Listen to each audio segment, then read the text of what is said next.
start? Yes, sir. Madhuri Madam, please start. Yes. Please start the session. Okay. Thank you, Attorney. Good morning and welcome to the speakers of the day, Dr. Anuradha Somni and Dr. Geeta Chadha, and all the participants on this third day of the National Virtual Conference on Multidimensional Perspective to Navigate COVID-19, organized by Srimati P.N. Doshi Women's College, Ghatkopar, Mumbai. To begin with, I invite the principal of the college, Dr. Asha Menon, to give a formal welcome address. Dr. Asha Menon. Good morning, everyone. Welcome to the day 3 of the National Virtual Conference titled Multidimensional Perspectives of Navigating with COVID-19, organized by S.P.N. Doshi Women's College, Mumbai. I'm happy to welcome Dr. Anuradha Somni, Madam, Head of the Department, Psychology, SNDT Women's University. We are all aware that she's a very prolific speaker and speaks from our heart. The compassion she has for her subject is tremendous. It is very noticeable when she speaks. Today, she's going to speak on the psychological aspect of navigating through COVID-19. The second speaker of the day is Dr. Geeta Chadha. Welcome, madam, who has enormous knowledge in her subject, sociology, and she's someone who wears many hats. Welcome, ma'am. I would also like to welcome Dr. Kumidavali, Director, SPRJ Trust, the force behind us to the final day of the conference. I also would like to welcome all the principals participating today and the participants from various colleges who have made it good by coming here in large numbers. Your words of encouragement has kept us going. I wish to welcome all of you once again. Thank you. Over to Mrs. Madhuri Vaidya. Thank you, Dr. Asha. First of all the participants, our sincere apologies for delaying and starting the conference half an hour late, but we are not going to compromise at time, and therefore please bear with us till 1:30. Since the conference is hosted by the Srimati P.N. Doshi Women's College in association with MUCTA, that is Mumbai University and College Teachers Association, I request the General Secretary of MUCTA, Mr. Subhash Athavale, to speak a few words about MUCTA and orient the audience. Over to Subhash Athavale. Thank you very much, Madhuri Madam. Even from my side, it is the apology to all the participants and the people from the newsroom and honorable resource persons for the day. Due to some technical error, we got delayed. But nevertheless, now everything is working properly.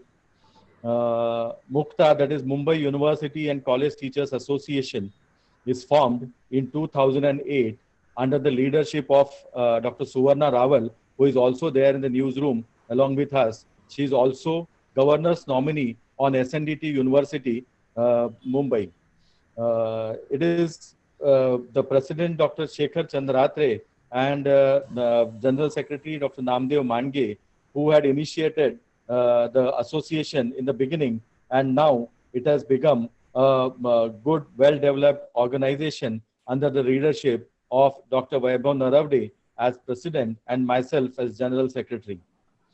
We have two very important cells in MUCTA. One is teacher grievance cell and another is teacher education cell. Recently, we have also formulated one cell, which is a publication cell, who is going to look after all the publications which are very relevant from the teacher's point of view. We have, from 4th of April, we have started this webinar series under the name Dr. Dattopant Thegde, of whom we are celebrating a birth centenary year. Under this series, we have completed up till now 13 webinars on different general topics, which were very useful from teachers' point of view. And we have then started assisting the colleges, providing technical assistance to the colleges and the universities under this lecture series program. We have around 40 webinars conducted, 13 from Mukta and another from the colleges and the universities, and a very good, very well response has been received from universities and colleges and the participants. I'm very happy to announce that 107 universities from all over India and abroad, their representatives are joining to these webinars. Also, I'm very happy to inform here that the initiative taken by Mukta has been appreciated all over the teachers' fraternity. In each and every program which has been conducted, not less than 3,000 plus participants are taking benefit of this lecture series. We assure that we also provide such kind of technical assistance to the colleges and the universities whosoever is in need of it.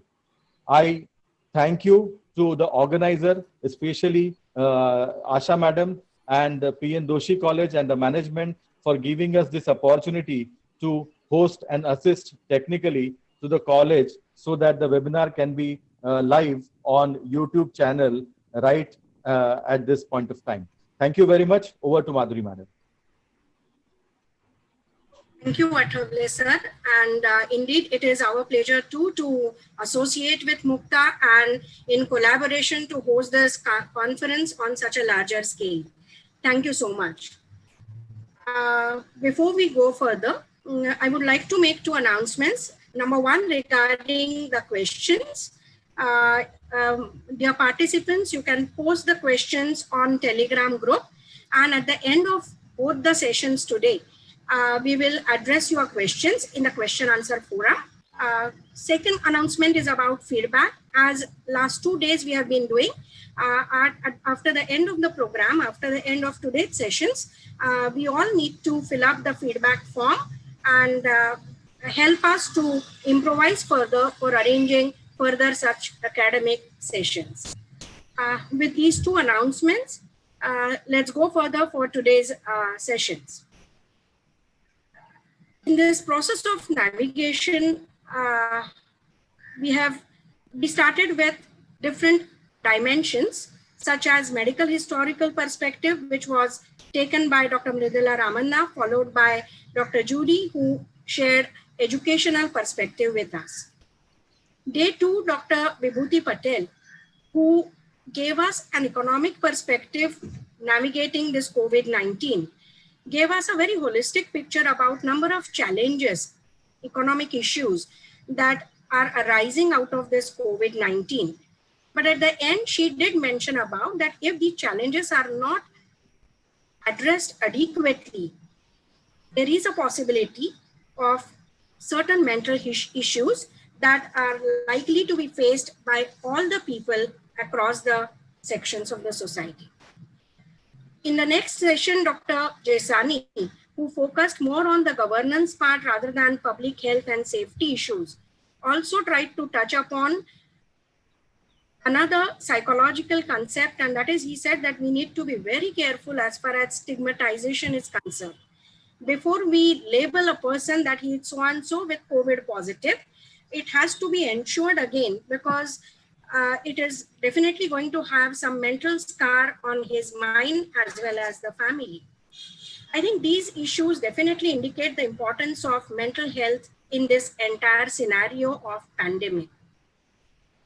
My own friends, I'm sure that all of you will agree to me on one point, and that is that during last 2 months, we have been playing, each and every one of us, we are playing multiple roles. Rather, I would say that this pandemic has made all of us multitaskers.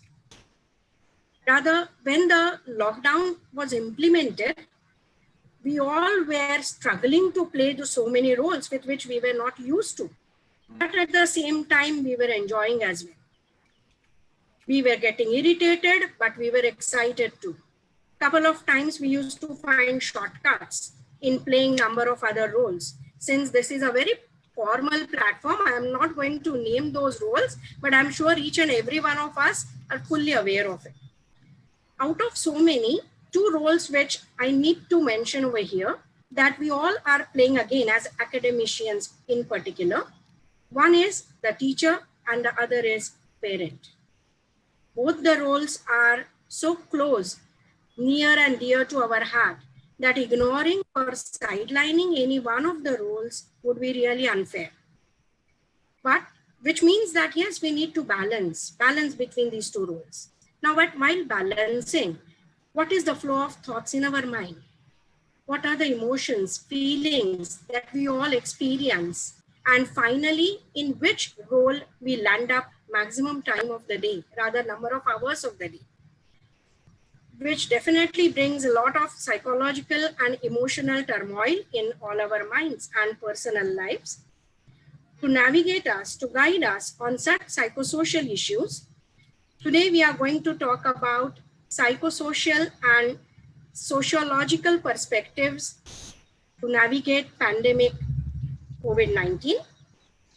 In the first session, we have a multitask master who has been multitasking pre-COVID, during COVID, and I'm sure she would continue even post-COVID as well. She is a psychologist, psychotherapist, researcher, and more important, teacher, parent, and also a grandparent. Hello. She is none other than Dr. Anuradha Sohni. Consent letter पाठवायचं होतं 2 days सॅलरीचं. To formally introduce Dr. Anuradha Sohni, a recipient of number of awards and scholars right from her school age till PhD. She has been a guide of 20 research scholars. So far, 14 are done with PhD under her guidance and 5 are in the process. Dr. Anuradha Sohni has been an author of 5 books. She has written 5 books in Marathi on children's mental health. She has been an author of chapters in different books relevant to clinical disorders. She has been writing the research papers in national and international journals.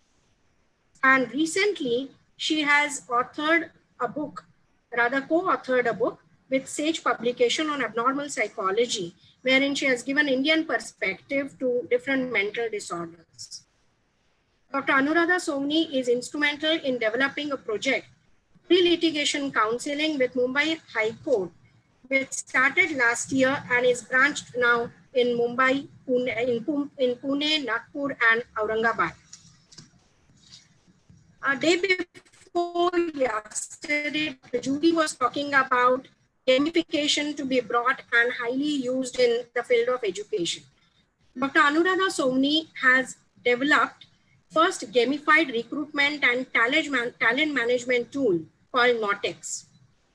Also, she has developed Prakash Doot, an audio-visual module with FAQs.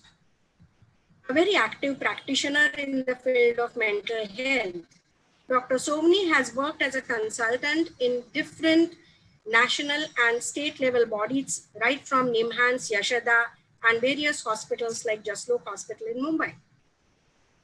She had headed the Department of Applied Psychology in Mumbai University for more than 2 decades. And currently, Dr. Sohni is working as professor and head of the Department of Applied Psychology at SNDT Women's University. And also she is the Associate Dean of Humanities in the university. One of the trustees and consultants in IPH in Thane. A very versatile person in the field of clinical psychology. Dr. Sohni is the right person to talk about teachers negotiating parenthood, psychosocial perspective to COVID-19. Over to you, Dr. Anuradha Sohni. Thank you very much, friends. I want to formally thank all the people who so well organized, so smoothly organized this entire 3-day feast that was brought to all of you. So first of all, of course, Dr. Kumudavali, because she was one of the first people I came into contact with when I came to SNDT. Wonderful person. Thank you, ma'am, for everything you've done. And of course, my colleagues, Dr. Asha Menon and Madhuri, my friend for many, many years, even before I came to SNDT, and Subhash ji for organizing this. We have started a little late, I'm afraid, but Geeta is an old friend again from MU. And I don't want her to have to sort of get people to wait and drop off early because the time is passing. So I will try to a little bit abbreviate my session, and I'll try to end well before 12:30, given that now it's about quarter to 12.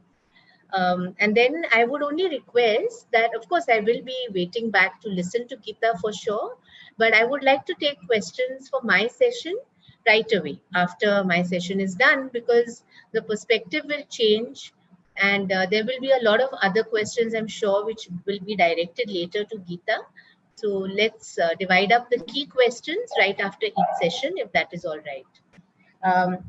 All the people, all my friends, my students, colleagues who are listening on YouTube, again, welcome. And I'm very happy that all of you are there to listen to this very important dialogue regarding all the different roles that we are playing. Before I start, I want to say, and I'm going to start sharing my screen so that you can see the slides. But I do want to say that I have been enormously fortunate in my career as a psychologist. Always, ever since I was a very young teacher and I just started, in fact, I don't think I've hardly taught college at all, maybe a year or two, mainly postgraduate. But I have always wanted to have this researcher role, a practitioner role. So traditionally, what is sort of expected as a tripartite role of psychologists. I've always wanted that, and it was known many, many years before as a Boulder model, where in Boulder, Colorado, this concept came up that good psychologists should be researchers, teachers, and practitioners. And I've always been very, very fortunate that I was able to weave all these three perspectives together. And so a point comes sometimes when you don't really want to. It's not like you can't. You are professionally trained to keep your clinical perspective, your patient perspective separate, your student perspective separate, and your personal life separate. So it comes with the territory. You have to do it as part of your job, otherwise you'll get burnt out. If you keep carrying your burdens from patient work into teaching work, burdens from teaching work into personal life. But somewhere I have always had the need to borrow from each other, the perspectives from each other, so that I can enrich each role. And I've always found that very useful. So I found it good to be able to pull in patient experiences, clinical experiences into my teaching, to sometimes even pull in, my other life experiences of teaching and patient work into personal life, because it gives you a sense of distance, a sense of objectivity, to be able to see life problems and to be able to negotiate life problems with a certain amount of patience and mindfulness. Of course, I've been very blessed with friends from the same field who have been stalwarts, who have been pillars of support. So being somewhere close to the end of my teaching career, I have no regrets, but having to mix all these three perspectives.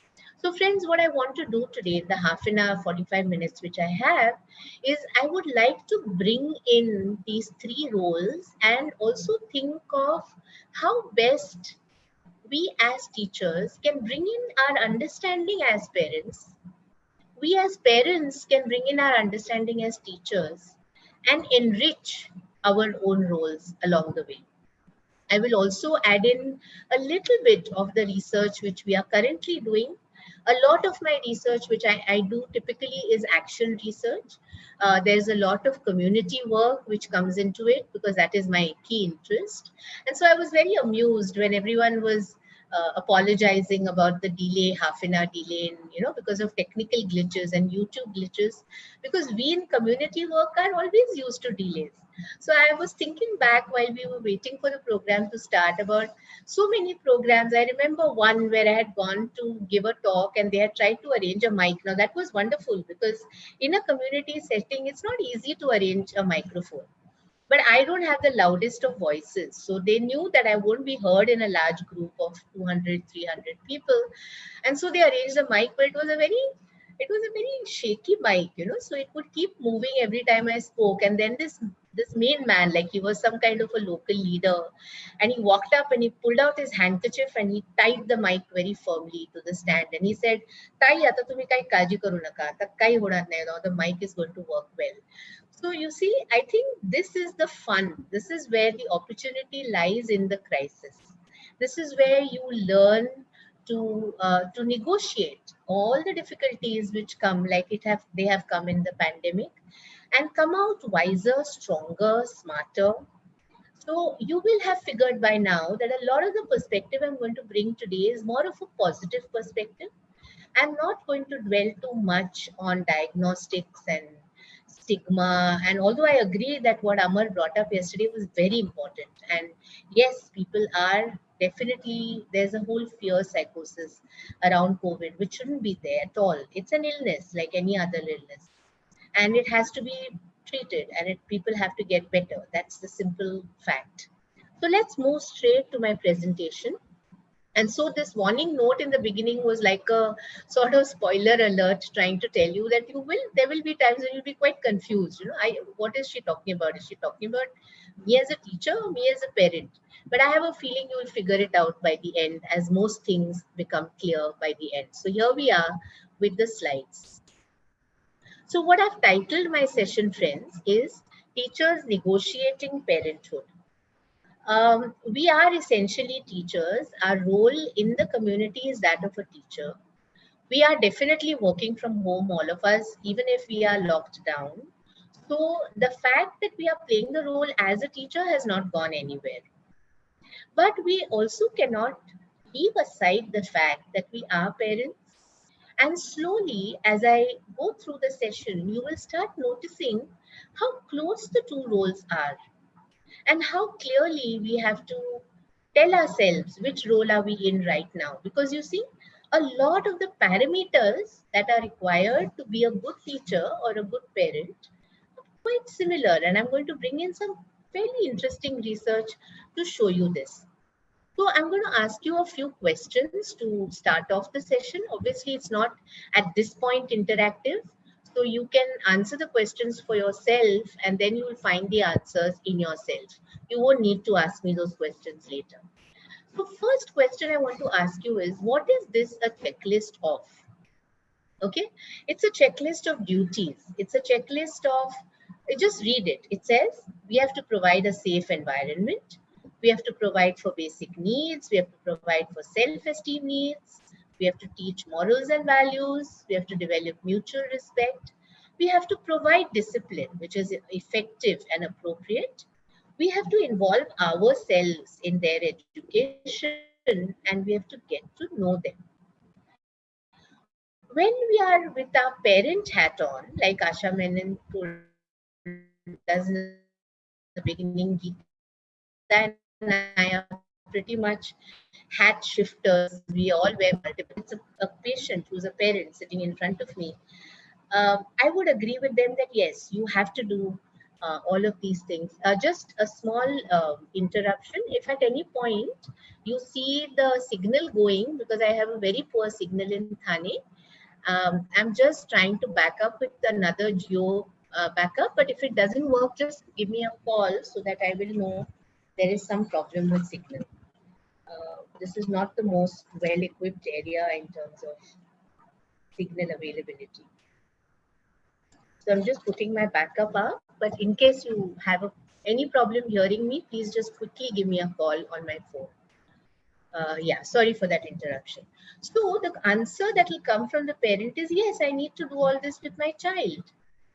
If it's a smaller child, all the more the safety aspects, the basic need aspects. If it's a little older child, then yes, the morals, values, the self-esteem, but yes, we get to know them. We have to know them. But if I'm also looking at an older child's parent, they will say, well, okay, the safety bit does have a big role now, but not for physical safety. Now I'm looking more for their internet safety. I'm looking more for their sexual safety. I'm looking for the kind of decisions they are taking in life, and are they going to remain safe? See? So the answer changes, although the checklist pretty much remains the same. And then if we're putting on our teacher hat, of course we have to do all these things. So when the university tells us that we are going to start going back maybe in the middle of June, if we can now in the current circumstances, the first thing that's coming to our mind is, are we sanitizing the environments in which the children will sit, the students?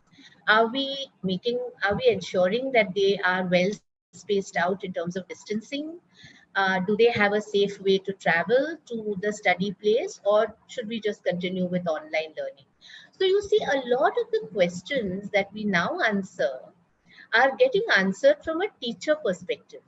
So what I'm trying to bring to your attention is that there's not that much of a difference in the tick boxes that we have to tick whether you're a teacher or whether you're a parent. Let's look at the next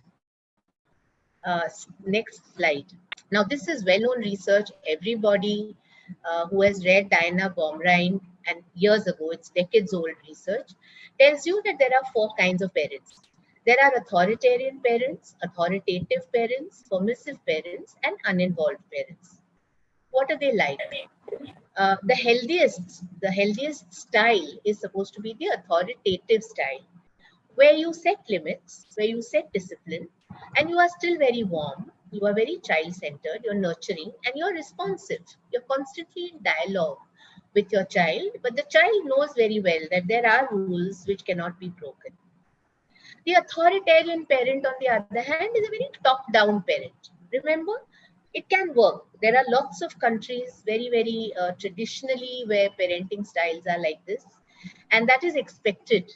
So I have a lot of clients who tell me, oh, I would never talk back to my dad, or my father's word was law in our family, things like that. And I'm not saying they were bad fathers. Does it work in today's times? That's up to you to decide. And there are permissive parents who are very undemanding, extremely responsive to every need of the child, but they don't really draw lines. So there's really no clear indication of what are the rules, what is the discipline, what can you do and what can't you do. And then there are the uninvolved parents, undemanding, neglectful. So it's laissez-faire. The child can do what they want and at their own risk, and life goes on. And again, you see those kind of parents too. Friends, here's where your teacher role comes in. Have you noticed that teachers are also authoritarian, authoritative, permissive, and uninvolved? And I had a very interesting work done by a PhD student several years ago, where she explored leadership styles in companies, because she was essentially doing a kind of counseling industrial overlap in her work. She's doing very well currently in a management institute. So she explored what kind of styles and what kind of approach leaders have in organizations. And then she also approached leadership in parents. A lot of the research showed that children do not really think their parents are very effective leaders. So when children very honestly rated their parents, they decided that they're not the best of leaders, they're not the best of decision makers. But when it came to rating them, how do you think your parent has steered your life? It was excellent. So they had no issues with how their life had been steered by the parent, but they still were very objectively clear that, oh, my parent is not the smartest or the best leader around.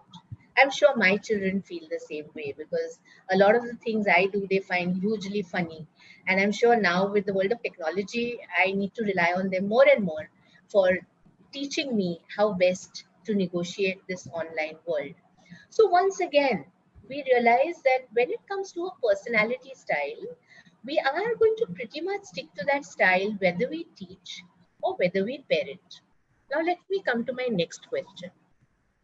Who is this talk for? Who is this session for? Ask yourself, do you associate parenthood, the word, the phrase or the word parenthood, with a popular TV series or with a role? So what have I learned in my years as a teacher? It's so many years now. And, when I began, the students were like a few years younger than me. And now I think they're even younger than my own kids. So one has to learn that they come from a different generation. and generations shift much faster over time. So the gap between generations, the next generation of kids that come to study with you has sped up. So if it was a 10-year gap earlier, it's 5 years, 3 years, 2 years, 1 year. So every next year. So for example, my second years find the first years in MA very different from where they are, right? Because times have shifted so fast. So it's very important for us to span this gap, and of course you are old, there's no question you are old, but or at least not as old as me, but way older than a lot of the students you are teaching, but they should still be able to connect with you in some way. Can you separate being a teacher from being a parent? Very, very important. You are not the parent of the youngsters that you are mentoring. They have their own parents and they are dealing with them for whatever they are worth. So you have to be very clear about drawing lines of your teacher role, however much you empathize with those students out there. You can reach out to them, but you cannot be their parent. And the last question, do you feel overwhelmed with the sheer pressure of balancing both? And that, friends, is what is happening currently because of the pandemic. As Madhuri told you right in the beginning, they're all of us doing balancing acts, trying to weigh the roles as best we can. And we have parents of young children in the house who need to share their devices with those children because their online schooling has started, and so on. So the next few slides, I'm going to bring to you actual experiences. Now, these are a merger of people who have been talking to me. So they are a merger of Indian experiences also. But for reasons of confidentiality, I cannot tell you who those people are because they would be my clients. So I have chosen to quote from work done abroad in other countries. And I have deliberately not gone to technical research studies, but to a lot of online resources. And I have quoted those resources. So I have tried to give credit to those resources from where I have borrowed these thoughts so that you too can sort of explore. So the idea is it's not a reference, but it is just a launch pad for you to start thinking about these aspects. In psychology, we do a lot of projective techniques, as all of you know. So I've just put in two fun pictures. We won't talk about them, but just, I think a picture speaks 1,000 words. So is this what is happening to us? I know it's happening to a lot of teachers who are sitting and listening today, a lot of the principals. I know of teachers who are from very tiny houses, and there is no place in the house which is sound free. And so some of them are sitting in the bathroom to try and attend webinars, and then the person who wants to use the bathroom has to knock very quietly so that they can come out, then the bathroom gets used, and then they go in and sit again. Sounds funny, but it's heartbreaking, right? It is not easy. So for all of us who have bigger spaces, who have enough devices to be able to learn and to teach, I think we should just count our blessings.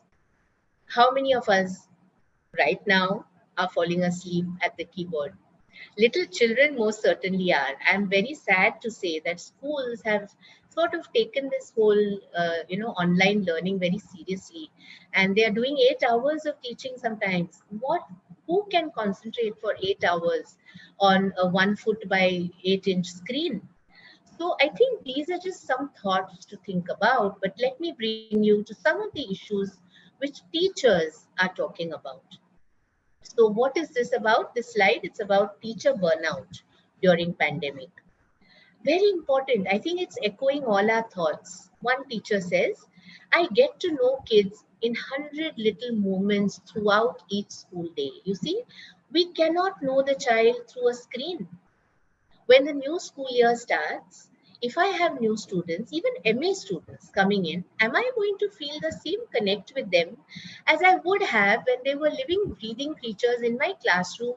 And even when they are quietly eating something or they're taking a phone call, which they shouldn't, I can see them and share a little smile and say, no, phone should be off, that kind of thing.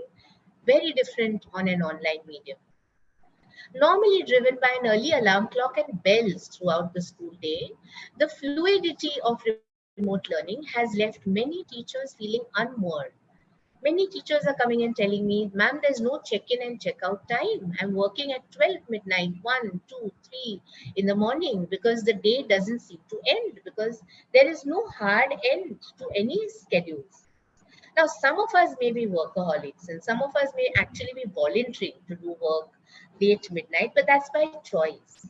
And burnout will happen if you are having to do something not by choice.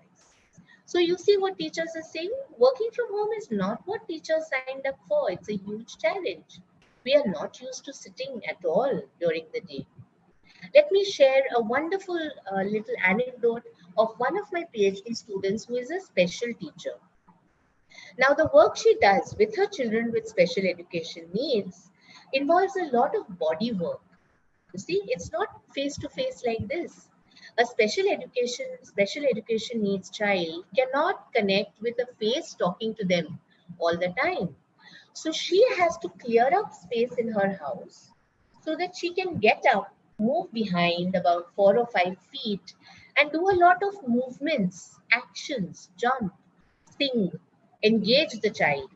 And you know what she told me? She said, ma'am, even when I'm doing this live, I feel I have to push a lot of energy through for the child to get what I'm trying to do. So how much energy will I have to push through the screen? I think it's a very valid concern. It's a sinkhole, one teacher says, that's hard to climb out of. And most importantly, a wonderful sharing. Never assume that the culture we had worked so hard to build in a classroom is already present.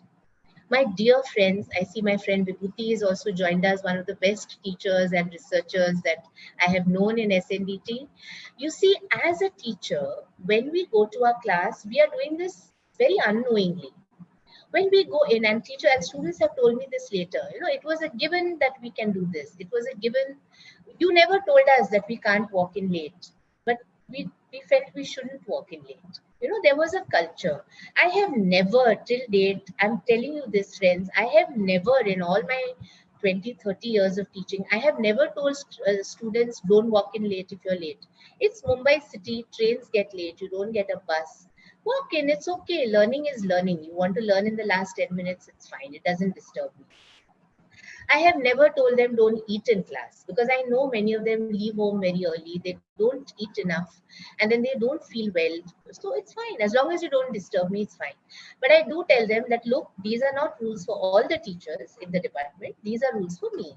So you might ask the other teachers what are their rules and do accordingly. But I am fine. As long as you don't disturb what I'm sharing with you, you can go ahead and do. Now, this cannot happen in online learning. We cannot build this culture. And so there have been experiences abroad, which teachers have shared in articles, that a new course that they started off just shut down because they didn't get time to build this culture. They just had to launch straight into their physics or math teaching, and that fell flat because it was not against a platform of the person who you are. So the message I want to bring out here, friends, is that we are teachers and we are parents, but we are persons first. And we will imbue the teaching and the parenting with the personhood that we bring to the platform. Please take care that you are sharing this personhood even if you are teaching online. We just heard Pokhriyalji speak yesterday about how we are going on a large platform for online teaching. It's going to be the mandate, the norm because of the pandemic. It's not going anywhere. At least a year or two are going to be eaten up. And we will have to do a lot of online learning and teaching. But do not forget that we are bringing up personhood. That is why we are good teachers or good parents. Now let us look at the parenting aspect. Okay, we've looked at the teacher aspect. Now the parenting aspect, I'm going to cut down a little because I have got my eye on the clock and I don't want to exceed time.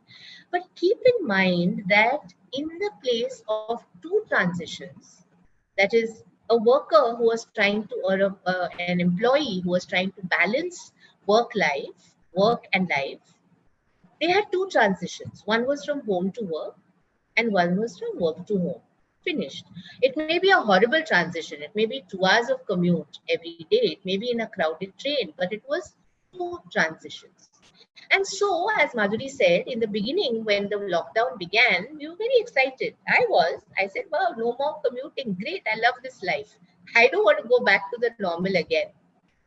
But you see now what is happening? Now there are multiple transitions. You work, you look after the child. You work again, you go and arrange lunch. Man or woman, whoever you are in the house, there is a lunch to look for. You play with an infant, you get back to work. So these multiple transitions are playing on our brains. Our brains are not cut out for so many transitions in the day. Just to give a little gendered perspective for a little fun fact, I must tell you that female brains are way better at doing these multiple transitions. So we are kind of protected comparatively. The poor men, you saw them falling asleep on the desktop. This is just kidding, right? Okay, so the transition is adversely affecting our concentration, our productivity, and ultimately our creativity. So what should we do? We must learn to draw lines. We must learn to schedule our day, decide for ourselves what is cleaning home time, what is cooking time, what is meal time, what is watching Netflix time, what is work time, and what is preparation time and sleep time. So let me look at the 6 bullets that you see at the bottom of your screen. Parents have to do partner swaps. So forget about your traditional gender roles of daddy does this and mommy does this. It is essential that roles have to be now divided because all of them have their own work times and also the children's school times and college times and study times to look at.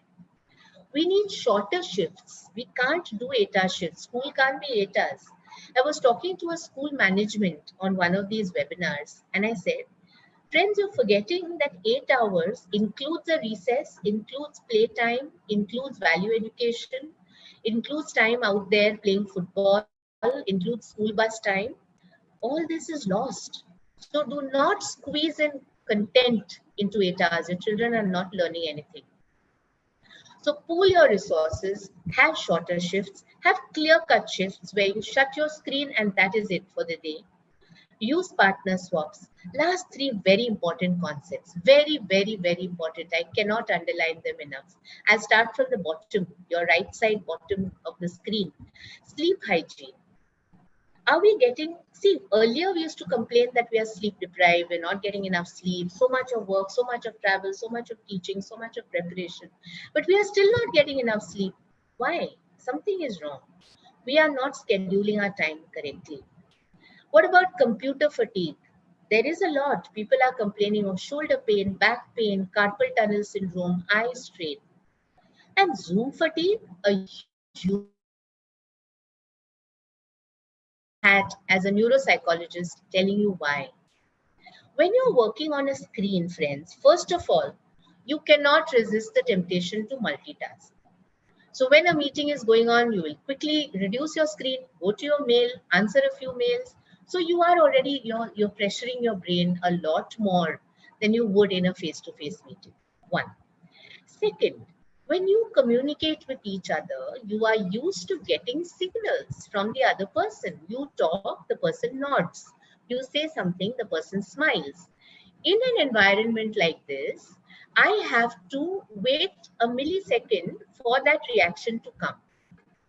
So you see, I have to make a correction in my mind saying at 11:40 I said this and at 11:41 I got the response. So I have to make the correction in my mind saying, oh, okay, so they like that joke I made and they smile. Very unnatural. Tires my brain out doing this. So all that synesthesia that we are working, what we see, what we hear, and so on, is gone. Lastly, how does your device work right now? If I want to give you a sense that I'm looking into your eyes and, like a therapist, person-to-person connection, speaking absolutely personally to you, where am I looking? I'm looking into the camera of my device. But where are the faces? They are all over my screen. So if I want to see the reaction of the person, my eye has to move elsewhere. But then you feel you're not looking at me, you're not talking to me, you're talking to somebody else. You see how it happens in a class. Sometimes you notice some student is getting very restless, so you start looking at them and talking for some time, and then they realize, okay, ma'am is looking at me, so they settle down. That doesn't work here. So what I'm trying to tell you is this is not the new normal. It is not normal at all. It is abnormal. So let us look at a few more tips for what we need to do before I end off my session in another about 10 minutes, telling you about some very interesting research that we have been doing. But please look after this. There is a whole body of research out there on what is being called cyber housekeeping. Just as you learn to keep your house clean, when your vegetables, your food, your packets, your groceries come in, you sanitize, you pack, you put them properly in the appropriate shelves. Do that with your files.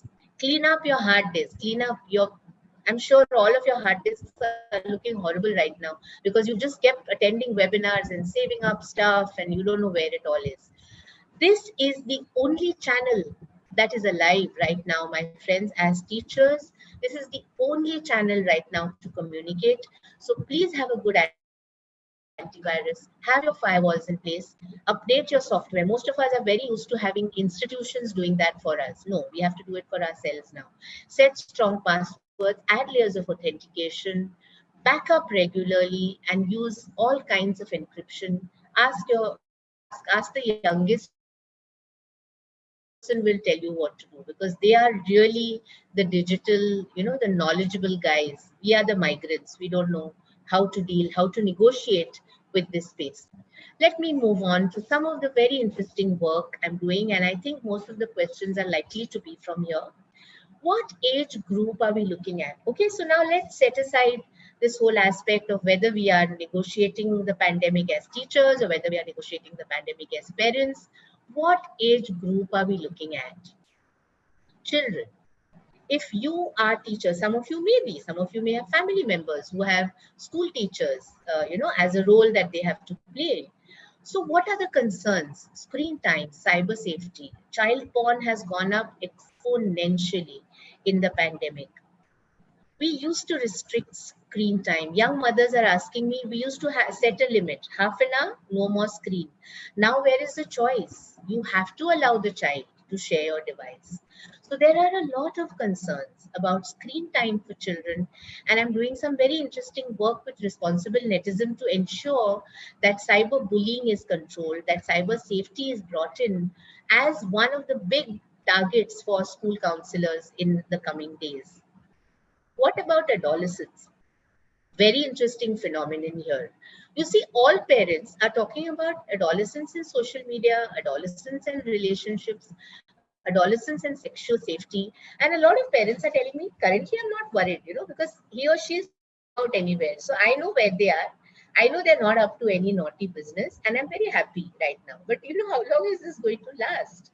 So finally, you have to trust your adolescent. You cannot police them and say, okay, lockdown, stay at home, and you're going to be safe from social media and sexual safety issues. All of us have been watching Boys Locker Room and all the terrible things that are happening. We've been watching it, the impact of social media on adolescents. So this lockdown is not forever. Gaming is a massive challenge.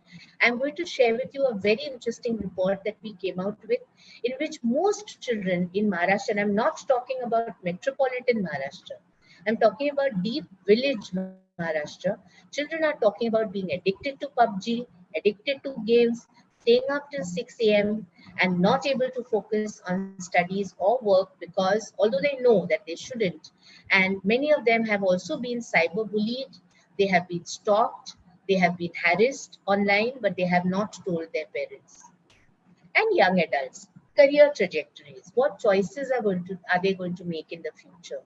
There are lots and lots of choices. And now as the world opens up because of the pandemic, you see, that is the opportunity hidden in that challenge, that suddenly international universities will be offering so much because they need people to register with them. So more choices, more freedom, free courses, free software, which is suddenly available, which was not there before. So more confusion. These are some of the issues psychosocially, which we will have to negotiate both as teachers and as parents.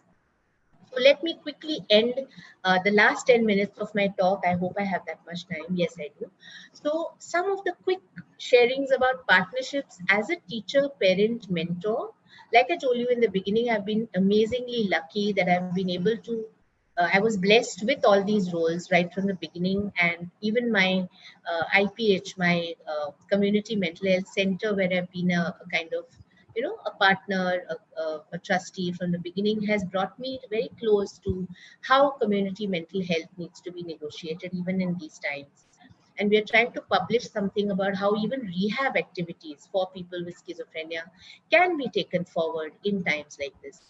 So quick three areas. One is shackle free. Shackle free is a model which I'm trying to build for substance and non-substance addiction prevention, and I'll come to that in a little bit. Youth mental health, I think, is something all of us should be and are concerned about. I know every person who is attending this webinar in their own institutions is doing a lot to build up youth mental health, to offer counseling to the students, to offer support. And even at a national central level, there is a lot happening with Manodarpan, and even in SNDT, we have an entire activity of online counseling, which we are offering very actively as a Department of Psychology. And I'm very happy to say that it's going very well. So this kind of a dialogue that we are setting up with our own university students is really working well. And the last aspect, which I already told you about, of cyber safety, and I'll come to the report which we worked on. Now, this was very exciting for me. Understanding Internet Usage Trends of Children Across Maharashtra 2020 is a report that we just released about 10 days ago. And what was most exciting for me for this is that my students of the department could partner. Many of them are listening to this on YouTube, so they'll be very proud. They could partner in the writing of this report.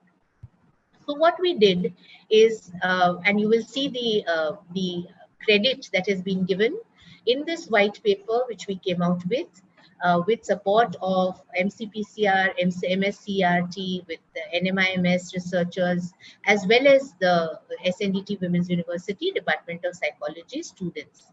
And this report was released released earlier this month, and it released the data of 148 participants.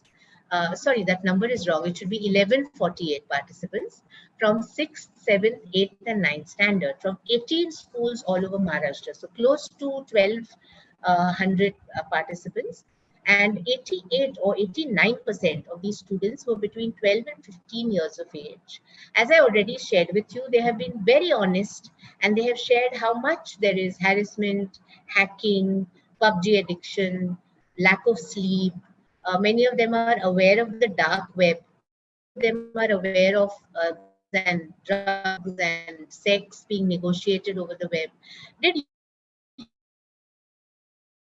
you and I know of these things? Friends, do you and I even know of these called a deep web and something called the dark web, and that guns and other things can be made available on this? Please warn me if the internet goes, okay? Because I'm getting messages that it's unstable. So this report was released at the hands of the Commissioner of Education of Maharashtra State, along with Maharashtra Cyber Peace and MCPCR authorities, as well as me and my students and some of my colleagues who were able to attend. And we are hoping that this report will be released by Central Ministry. And I hope more than that, more than the honor of getting this report released, I think it is the utility of being able to share design interventions and strategies to protect children from cyber threats. Our children are our future. We cannot afford, pandemic or no pandemic, cyber threat or no cyber threat, we cannot afford this future to go downhill. Shackle Free also addresses this. We are trying to build preventive programs designed around the life skills model for non-substance or behavioral addictions also, over and above substance addictions. So gaming addictions, looking at pornography online, gambling addictions, streaming content addictions, internet addictions, social media addictions.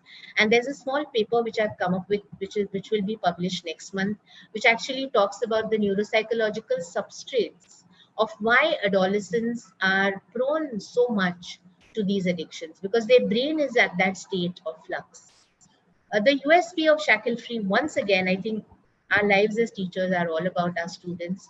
So the USP is that the MA students of psychology will be trained in this module. So they will be already trainers when they get out of the department. And I think that that will help this to spread, and we are not going to charge it in any way. It's going to be a free online available module, and it will be used, I'm sure, by counselors and teachers. So it's going to be a very, very simple module without any technicalities. Coming towards the end of my presentation, we have, I think, now well accepted that as teachers, as parents, basically we are mentors. Many of us have adult learners. They are responsible citizens. They have their own life plans. They have their own life goals. We are not in charge of running their lives. No, they have their own lives. They have to have the freedom of choice. But should they have a mentor to handhold? Yes. The power to impact the course of students' academic and personal trajectories, my friends, is a power you have been blessed with as a teacher. If we don't do that, we will have wasted our years, walked away looking at it as a job and not as a vocation. Yesterday in Pokhriyalji's session, he mentioned Sarvapalli Radhakrishnanji, who said that teaching is not a job, it is a vocation, it is an avocation. It is something that you are sort of apne aap ko samarpit kar dete hai. That is what Radhakrishnanji said. Trust is the glue that binds students' academic and personal lives. It helps us help them make sense of their future. So we need to build trust with our students. Therefore, as I said, we have to invest who we are, not only what we know. Teaching what we know is one part of what we do, but sharing what we are is a more important part to my mind. Building self-regulation or executive function. Again, I'm speaking as a neuropsychologist. Our frontal lobes have our executive function. Frontal lobes are getting shaped in this very powerful age of adolescence and young adulthood. And we have to make use of this and have to teach students self-regulation. That is why shackle free, that is why controlling cyberbullying and so on. And most importantly, friends, we have to make them develop self-awareness. They have their own passions. We have to foster these passions. We have to give them the power to use these passions and make the best of their life. I think every student deserves a mentor. I think every teacher is a mentor. Every parent is definitely a mentor. How much we do this and how seriously we take this responsibility is entirely up to us. Will we come out at the other end of this pandemic having learned these lessons? I hope so.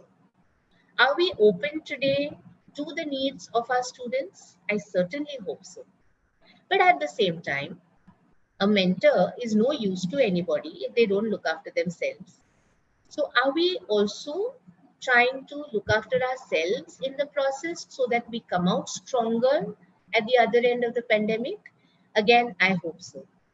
I am trying to utilize for myself, other than the work I'm doing for the university, for the students, for community and so on. I'm currently trying to write a book which I'm calling in Marathi. The book is in Marathi. I have about 10, 11 books. You know, this, I just want to share it, end this on a sharing.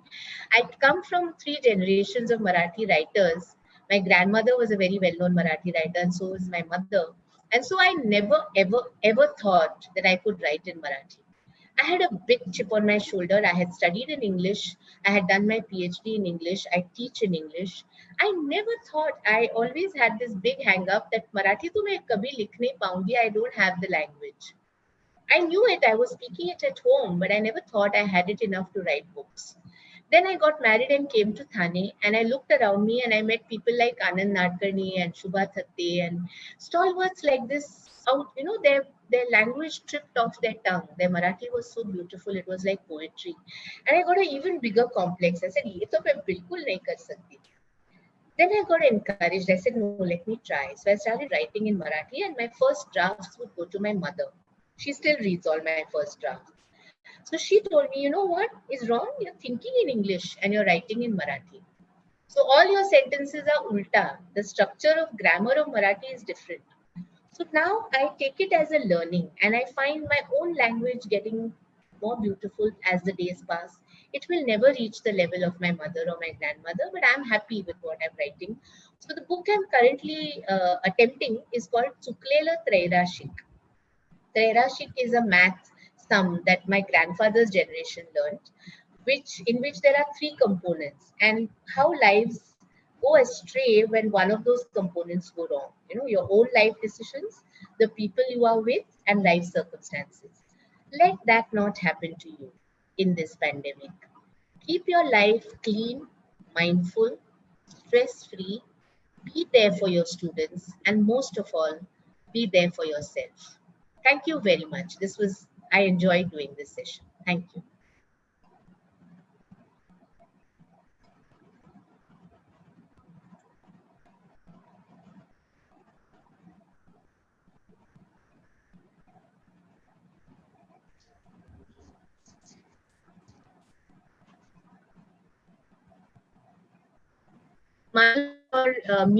You're on mute. Madhuri? Yeah, Madhuri, please unmute and then talk. Yeah.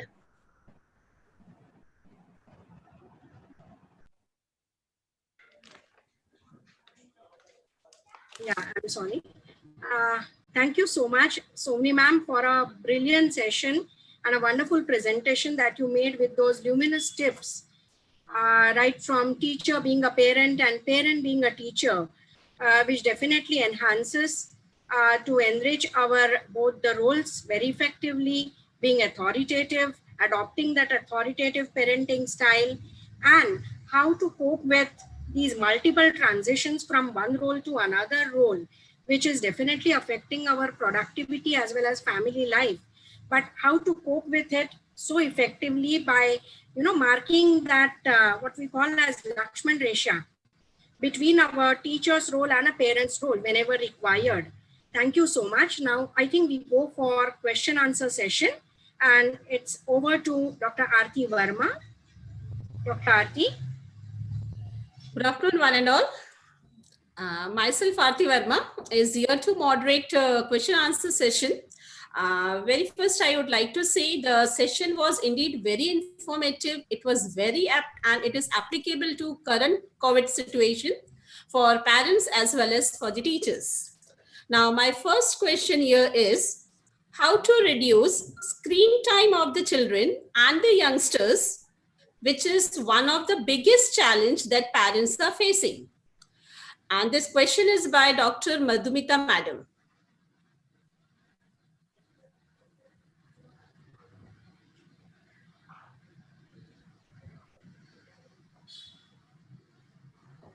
Dr. Somi.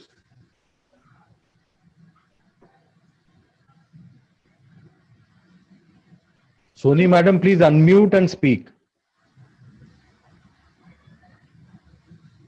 Madam, please unmute yourself. Okay, No, I had just lost connectivity actually. So I went on Geo and I've come back. Thank God it didn't go during the session. Yes, I heard only half the question because I lost connectivity. It was about screen time, how to control screen time, but for which age group? How to reduce screen time of children and the youngsters, which is one of the biggest challenge for the parents they are facing today. Yeah. So I think two things. One is that the more sensible educational institutions, like Madhuri introduced me, I'm also a grandparent. So I'm speaking for my own little fellow, 6.5 years old. So they are very wise. They have kept 1 hour school in the morning, 1 hour school in the afternoon. That makes a lot of sense. So first of all, I think parents should negotiate. They should, I think they should take on their role as consumers, not as passive recipients of education for their child from the school. So they should underline their role as parents and talk to the school authority saying our child cannot concentrate for 8 hours. So please reduce that screen time, one. Second, I think it's very important to not treat online learning like the holy grail. Online learning is not the be all and end all. What is happening, friends, now is that because there is all these different fancy platforms on which you teach, everyone is adopting those platforms. And everything is going on WebEx and Zoom and, GoToMeeting and Google Meets. There is no need. Sometimes you can do something simple like give a 10-minute input and let the parents work with the child on their own. So I think these are the two ways. One, negotiate with the school and talk about what best can be done for the child. Second, to add on other activities which are non-screen linked. So the child is kept busy intellectually, emotionally, socially, and yet is learning. I think those are the two ways. Yes. Now, due to online learning, the eye contact and the personal contact is missing. Yeah. So how can we cope up with that? Again, I'm going to ask you which age group. Because for a small child, you're going to need another co-teacher like the parent. Actually, so you're going to have mentioned, Dr. Right. Kishore Anshali sir have mentioned the question. Right. So I'm answering that as a little child, a parent of a little child, you need to be a co-teacher. You have to sit with the child. You can't tell the child sit with the screen and learn on your own. No. But if you're talking about adult learners, I think we as teachers need to negotiate this also. What works for us. So for example, for me, what do? I learned about Zoom bombing and, knew what was happening on Zoom. So then I moved to Google Meets. So then I started taking classes on Google Meets, and I found that it's much better to take an interactive class than to take a lecture, because these are postgraduate students. Even if I record a lecture and send it to them, they will listen to it. But where is the interaction? Yes. So I had a panel of 25 students, I had a chat box with 25 students asking questions.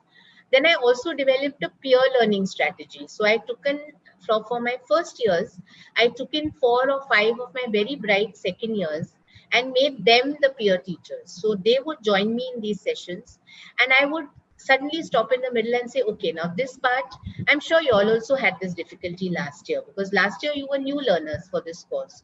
So how did you negotiate it? So they would give them their inputs. They would give the first years their inputs, which is something I can't give now. It's too many years now since I've learned that course. So I will never have that first-hand experience. So I think it's important for us teachers to mix and match, do a little bit of sending reading material, do a little bit of phone calls. So I've written to my students that 2 hours in the morning, 2 hours in the evening, I'm available on phone. So you can call me up. So every student has that need, that I want to ask this personally. I don't want to ask it on a chat box on the screen. So I think it's important, but again, to the degree possible. If you give 24 hours to students to call you up, they'll call you up at 1 o'clock at night saying, I'm studying, so now I have a question. So you have to make boundaries. Yes. The next question is, it may be difficult for all our students to access online due to their economic issues. Absolutely. So how do they attend and how to No, I completely agree with you. It is not, I don't think we can assume. I completely agree that if we are to offer online learning and online examinations, first we have to bridge the gap. First, we have to ensure that all students are on the same level in terms of access, which we are not in a position to do right now. Therefore, we have to fall back on resources that we have. So like I said, if I say that I will remediate, I will help you out in bits that you didn't understand, I'm available on phone from this time to this time. So a student generally at least has access to a voice call. They can at least make a phone call and ask. Another strategy which I've been using very widely is I refer them to read things which they already have. You see, we are very attuned, like we feel, okay, now they're in postgraduate, so they must also only read postgraduate stuff.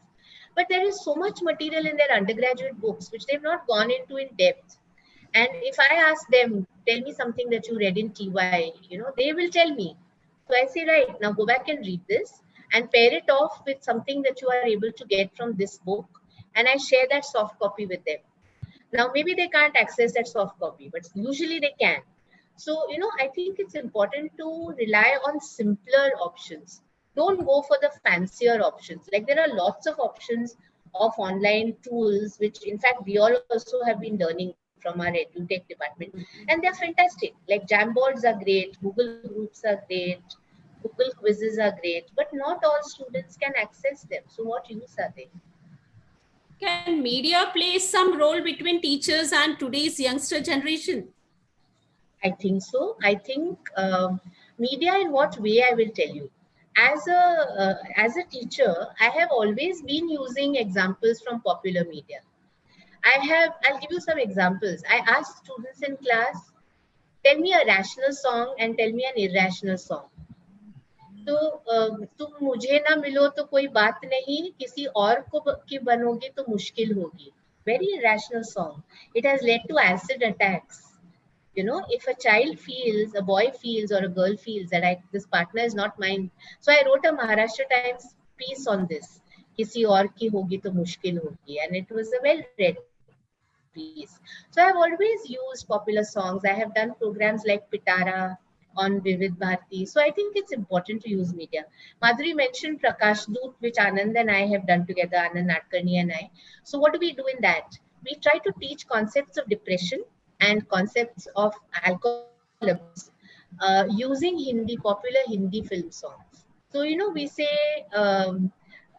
मेरा पढ़ने में नहीं लागे दिल पे क्या पड़ गई मुश्किल. So maybe the girl is depressed.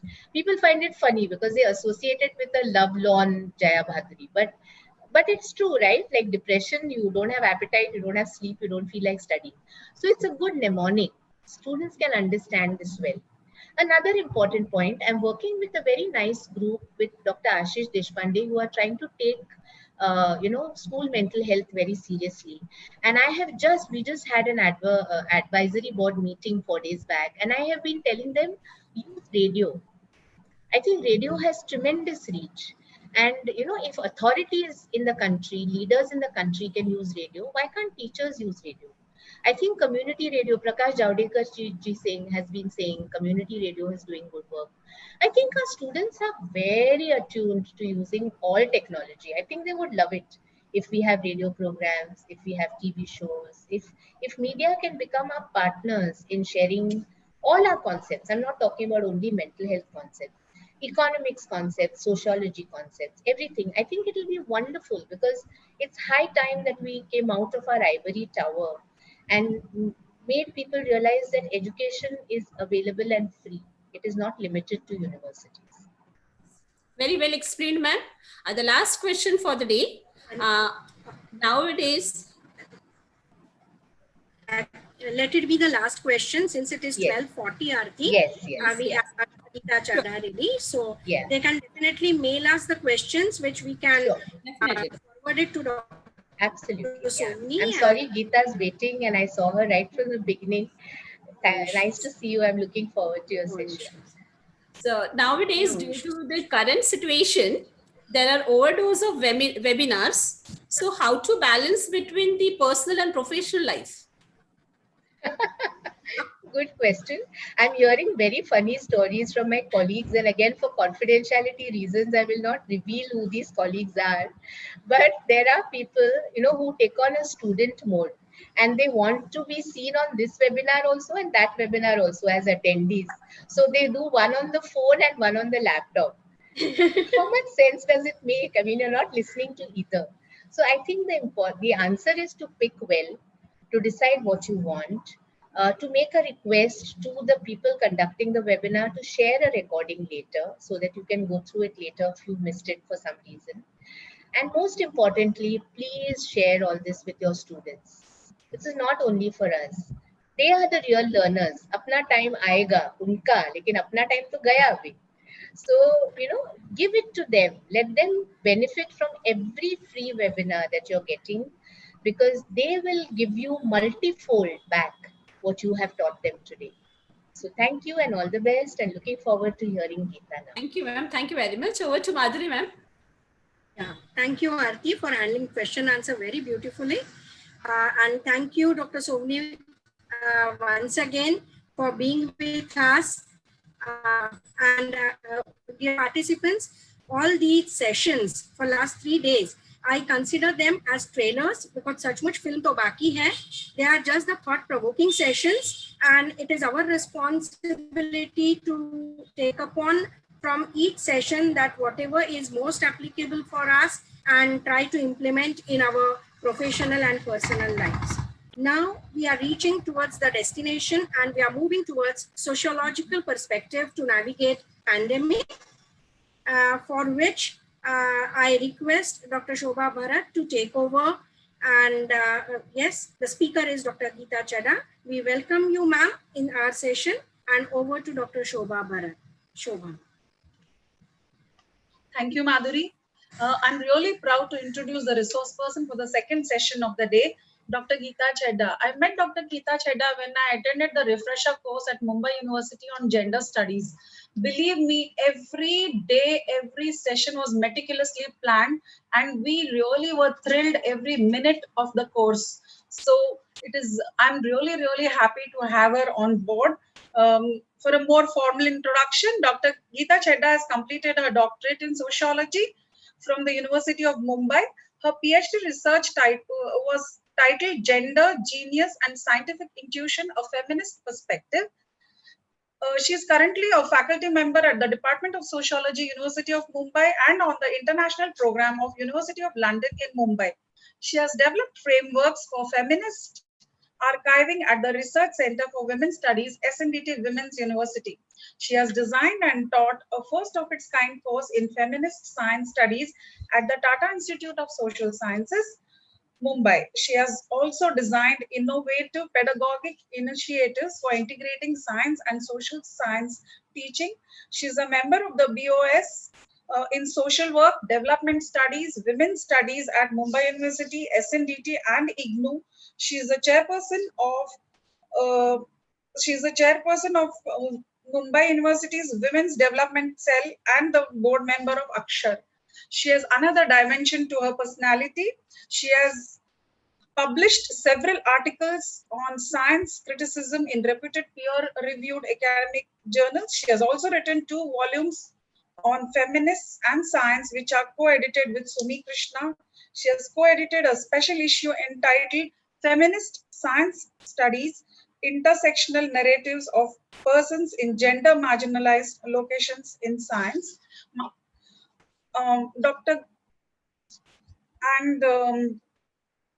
Thank you so much, Geeta ma'am, for joining us. Over to Geeta ma'am.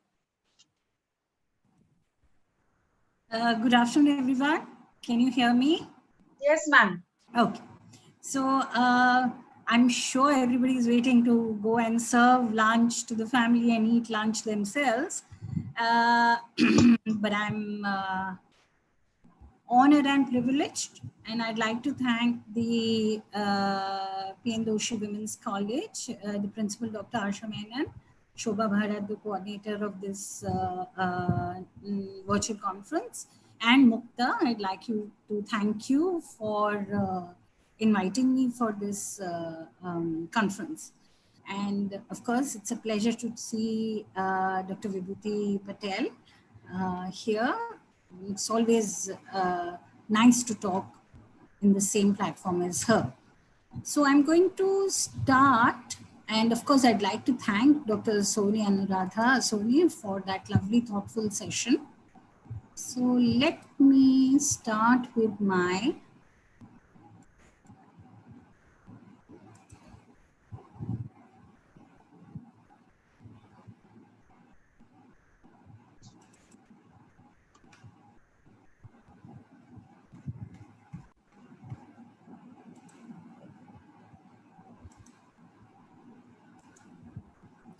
all right, so sociology is a peculiar sort of a discipline, and let me try and we are in a state right now where we are actually in the middle of the pandemic.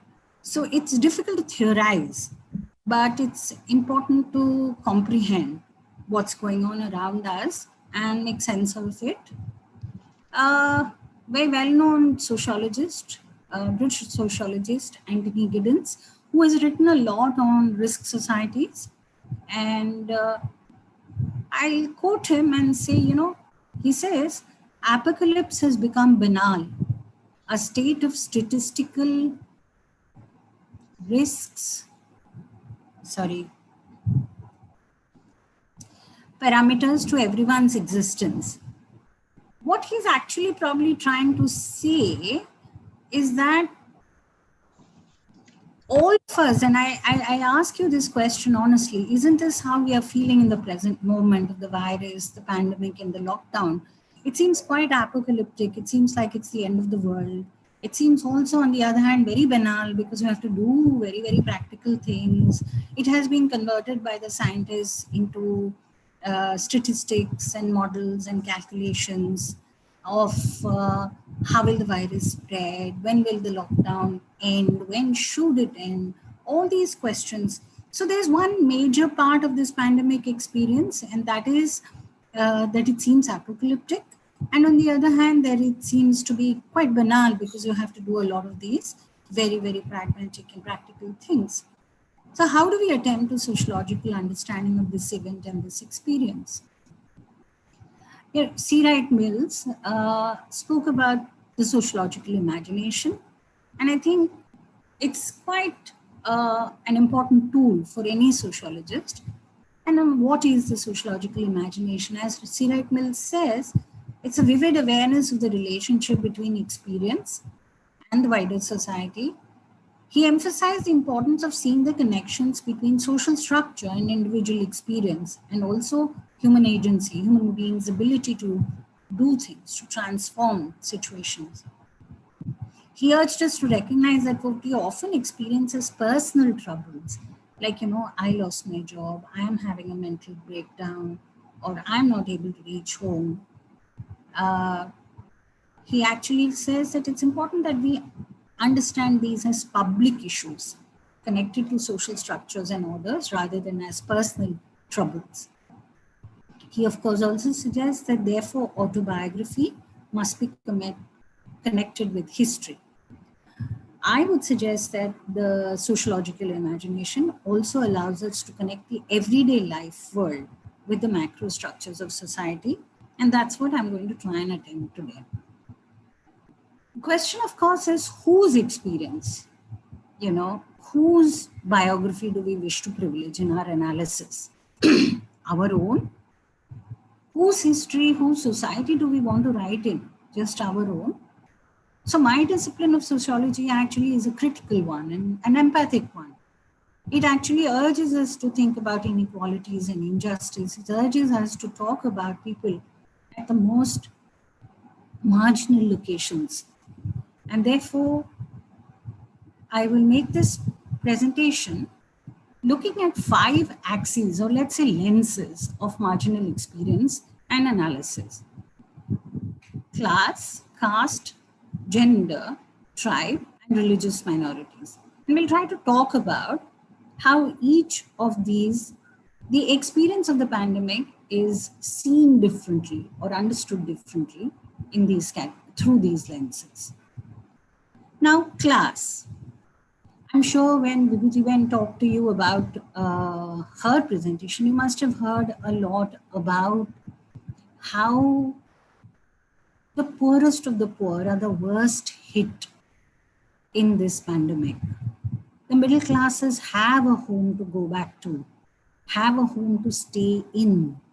We've heard of stories, and we continue to hear of stories of people who are going, aiming or wishing to go back to their homes and are struggling, are unable to do it.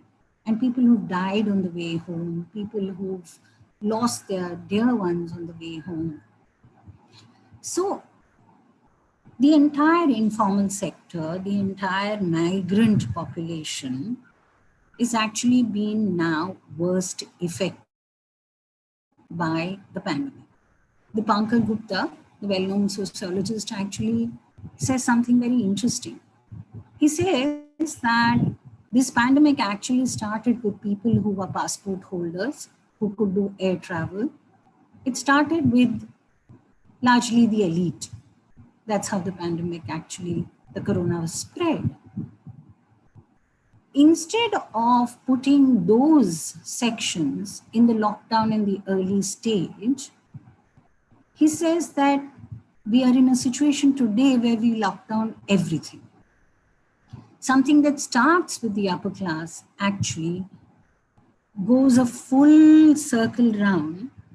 And today you have the Kent ad. I'm sure some of you have seen the Kent ad, which of course came under a lot of flack. The Kent ad, which is actually saying, have you checked whether your domestic help has washed her hand before doing the atta in the house? I'm sure you can't, so well, buy the machine. Look at the levels at which it's working. It's reinforcing our class bias.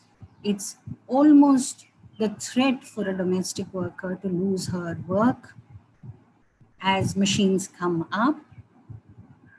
So what Dipankar Gupta tries to suggest, I think, is that now we are making the poor as the contagion. Something that started with the upper classes, today we are actually beginning to talk about the lower classes as the problem. When we identify hotspots in a city, we are talking about the slums, we are talking about, oh, well, look at India, there's such a big population problem, impossible to do social distance because of the low classes. So it's almost sort of reproducing a very, very problematic class structure. I move on now to caste. It's interesting that social distancing, the language of social distancing, has become central to this pandemic. There have been questions about it. Why are we calling it social distancing? We should be calling it physical distancing. The WHO has actually said that probably that's a better way to put it. And yet the language of social distancing persists. In a society like India, for example, this language, when it feeds into the caste society that we've lived in, it becomes extremely problematic for people at the lower end of the caste order. People who belong to the lower caste, people who are Dalit, have already been stigmatized in the kind of societies that we live in. They've been humiliated, they've been marginalized.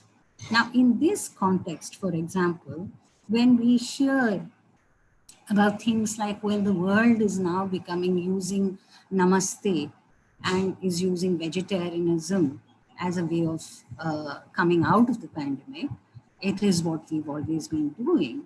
You can understand how it actually creates a problem for people and for the society, Indian society at large, which is written by caste hierarchies, but is trying to find its way out also.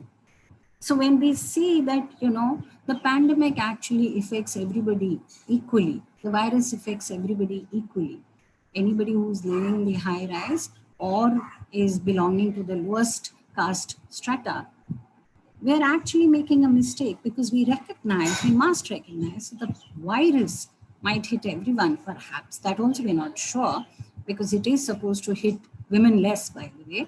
Anyway, we argue saying that, the pandemic, the virus is actually spread out to, equally to everyone. And therefore we are all in the same boat. But the question that a lot of Dalit intellectuals and people are asking is, are we really in the same boat in our experiences of the pandemic and of the lockdown? For example, if you take the labor scavenging, manual scavenging, the labor, health professionals we are talking about, we are not even talking about the scavengers and the kind of issues of health and hygiene and the increased probability of them getting the infection. Yeah. The third axis, of course, that I'd like to look on is the axis of gender, something that we've all been talking about. Very early on, when I first heard about stay at home, and my immediate reaction was, what will happen to women? Yeah, we know that the home for a large number of women across class and caste and religion is not a safe place. Maximum amount of violence happens at home. And what we've seen very soon, the National Commission of Women came up with the statistics showing that abuse at home has increased remarkably Okay, the number of cases on helplines has increased remarkably. So violence at home has increased. Important thing also to understand is that the sexual division of labor at home, which Anurag also spoke about, and how the sexual division of labor at home actually is leading, it always was a double burden for women, but now with technological skills added, and what is happening to the women when they are at home, the pressure, the burden of handling work at home, of handling household labor, of handling all this together at one time. The question is that will we actually move into a stage where we hope to recognize the value of household labor? Especially I'm thinking women might recognize, middle class women who otherwise did not recognize the value of the work done by the woman who came home to do household work. I'm hoping that it will help build solidarities between women. Of course, sex workers who are already stigmatized have been further impoverished. And we were talking about this the other day also, about how sex workers are articulating similar sentiments like the migrant workers, that the virus might not kill us. By the way, cases among sex workers of the virus are almost negligible, okay, almost not there. So they are saying that we are going to die because our livelihood is getting over, yeah, it's getting finished.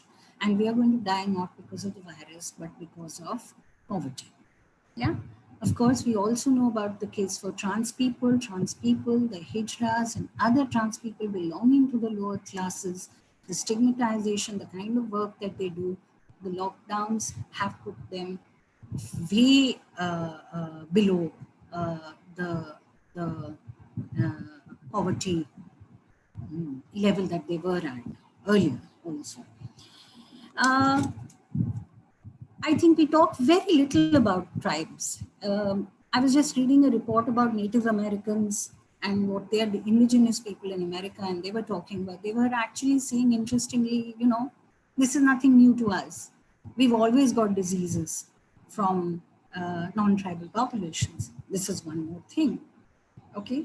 In our case, for example, when we look at the tribal question, especially in the season from March to June, what happens, a lot of minor forest products get sold, and the livelihood of the tribal people is based on the selling of the tendu leaf and all of that, which has completely gotten disturbed, and without any thought given by the state to the whole idea. The work that they do in terms of artists, in terms of songsters, in terms of coming out into the cities with their performative work, that has also actually got completely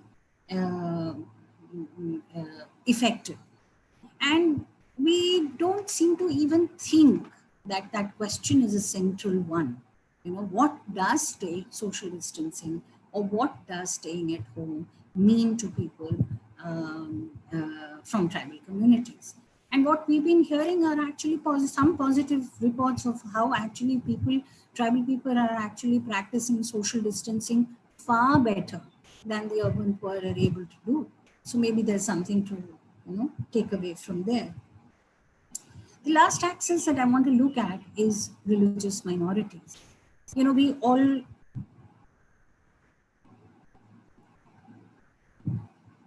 all know the kind of communalized atmosphere that we have been living in. Yeah, a pandemic like this, we think, should actually bring people together. Yeah, because it seems like it is going to hit everyone, right? So how come we don't come together? Interestingly, what we are seeing is that religious divide actually is increasing. It's getting more ossified by the media, by the state forces, and it is actually creating or deepening the divides, whether it is of creating this idea of the other as being the contagion. So this has happened globally, but you also see in India, where a certain religious community is marked as the contagion, as responsible for spreading the virus. We know that religious pilgrims everywhere in the world have been the sites of the spread of the pandemic, no doubt. But we tend to sort of mark only those communities that we wish to. We've seen also in India, for example, religious rituals associated with death have gotten affected because of the pandemic. Communities are negotiating with the state, no doubt. But for example, for the Christian community, for example, if there is a need, or if the dead have to be buried, they have to be buried. But on the other hand, now there is there was at least a move to say that no, burials are not allowed; they will have to be cremated. Now, the trauma that this can cause to the community is something that we collectively need to think about. In this context, but I'd also like to talk about the positive roles that have been played by the religious minorities. And we've seen a lot of Sikh gurdwaras that have opened up for community kitchens, that have opened up as shelters. So it's interesting how religious minorities are also playing an important role in managing the COVID. Yeah. So I've been thinking about this, that, there is a sociologist called Harold Garfinkel. He works as an ethnomethodologist. It's a school, a theoretical school that developed in the 60s. What it basically says is that the way to study societies is to actually break existing everyday patterns, predictable patterns, and to actually then see how the structure operates. So for example, he would ask his students to do very interesting experiments, like go home and behave like lodgers in their own family to see how the family will react. For example, he used to do things like experiments in conversation. So suppose if I say, hello, how are you, good morning, you will be, experiment with me and say, oh, what do you mean by how are you? Physically, socially, psychologically, emotionally? And, this kind of experiment then rattles the person who is being asked these questions back. And it's interesting to see how that person will then restore order. Now, these experiments actually were done by Harold Garfinkel in the everyday micro level. Now, suppose if we were to think about the pandemic actually as becoming a very big macro level structural breach. Nobody intended it, it happened. So for example, social distancing, staying at home, these are not normal parts of our everyday worlds. And now that is actually happening. And it's almost a kind of a natural breach that is going on in the society that we are living in. Yeah. How does it help us? So what are we seeing when this breach is going on? And I'd like to say something very simple, which I think is also something we know at our gut common sense level. But it's important to see that the state, the society, the market, the communities are all, on the one hand, reproducing existing structures, as I showed you, of class, caste, gender, these hierarchies, these borders are being, boundaries are being reproduced, and being reproduced much more aggressively in some way, because everybody thinks about themselves. I have to protect me, myself, and my group, my community. Yeah. So on the one hand, you see the heightening of this kind of self-preservation, and all forces working towards the dominant group self-preservation. And interesting, as we were also discussing the other day in another seminar, is that it is also showing us immense reflexivity in the civic society. And this is what actually Anthony Giddens predicted. He said that in modern societies, you will see risks increasing. And the pandemic is a huge risk. It is both an external risk on which we don't have control, and it's both a manufactured risk which we have produced ourselves with the kind of development paradigms that we have gone for, with the kind of environmental breaches we have done. Yeah, so we are responsible for it. And yet it seems like something that has happened. फोकट सब है, सबका उसमें एक आ जाएगा, certificate मिलती है ना, तो सर्टिफिकेट मिल जाएगी अपने कॉलेज में दिखाने।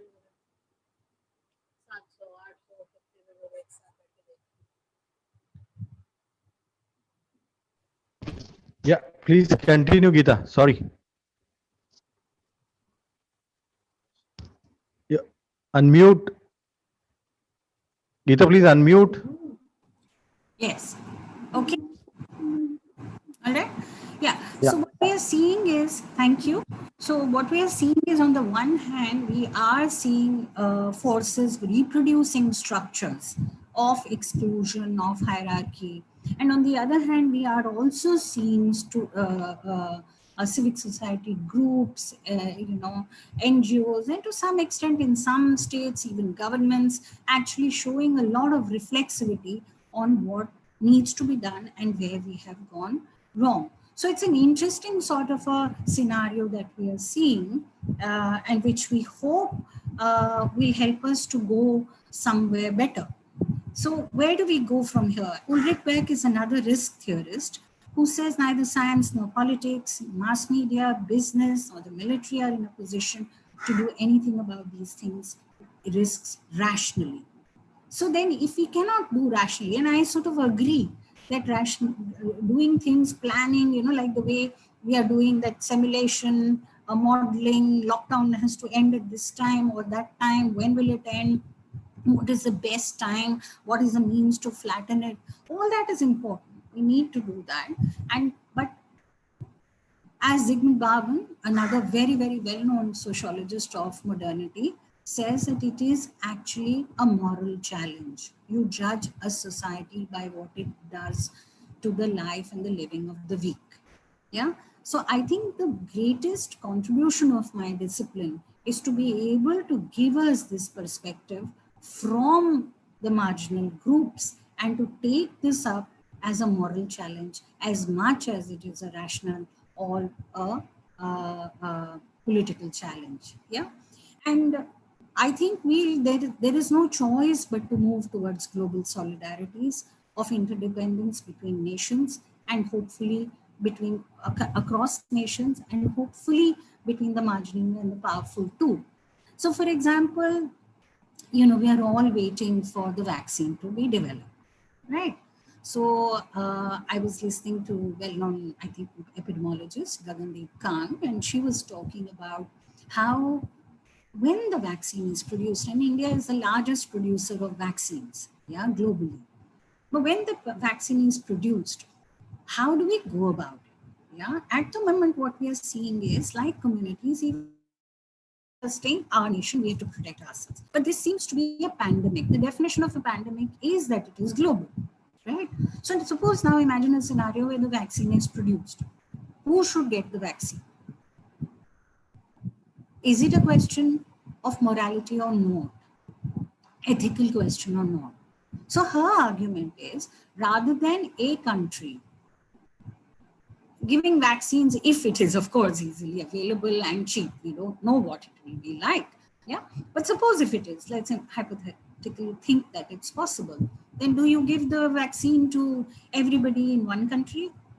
Do you give it to the rich first? Do you give it to the poor first? Do you give it to the women first? Do you give it to whom first?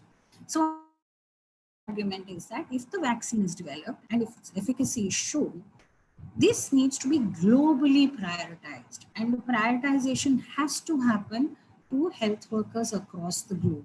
It has to happen to all people across the globe because they are at risk. In India, I would say, frankly, the vaccine should go to the people who are working in extremely risky environments, not to people who can stay at home. Yeah. So whom to give the vaccine to will also be a moral question, both at the national and at the global level. I hope this simple and small presentation helped you to probably see how to enter the discourse of pandemic. There are many questions that I could have spoken about, but I thought I'll just present it in this simple way. And I'll say thank you so much. Stay safe, stay healthy, stay critical, and stay empathic. I mean, let's not just take everything that we are getting in the media or on WhatsApp groups to be the truth. And if we can just step out actually from our homes rather than just stay in our homes, even if we can do it in our mind, to stay out, move out of our home and to think about people who don't have homes or who are not safe in their homes. Yeah, we will be doing a lot for our society. So thank you. I'll end with that, and I'm happy to take question answers. Let me stop sharing. Thank you.